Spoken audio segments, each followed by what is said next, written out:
follower ko, magiging follower mo din. Totoo po yan, legit. Ang ginagawa po kasi namin dito, sa lahat po, nandito po sa wall ko, lahat po yan ay mga content creator. Same lang din po kami ng ginagawa dito. Ganito po, nakikita-kita po sila dito mismo sa wall ko. Kung gusto nyo pong mag-join, paano sila lilipat sa inyo, ito lang po yung gagawin ninyo. Ganito lang pong ginagawa namin dito. Para instant po yan. Hindi nga lang siya in organic way, same lang ginagawa natin sa engagement. Pero napaka-effective naman po, 100%. Mapupunta sila sa'yo. 1,000 na follower po, malilipat siya. Pakinggan mo lang kung paano, ha? Pumunta ka sa wall ko, punta ka sa reels ko, lahat ng mga nakalike dyan, lahat po yan ay mga content creator. So, halimbawa, ito po, lahat po ng video ko, ito pong pipiliin mo, yan, piliin mo yan.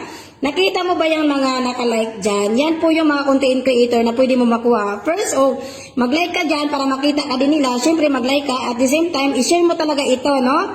Pagkatapos mo ma-like, itong 11,000, nakita mo yung 11,000, yan sila mismo. Sila na po yan. Yan. Tapos, mapupunta ka dito sa blue, sila na yan. Pipindutin mo na lang, pipili ka na lang dyan sa kanila, ganyan, ganyan. Ayan sila po. Same po kayo ng ginagawa. Lilipat po yan sila sa'yo in an instant po. Same lang din yan yung process. Yan lamang po.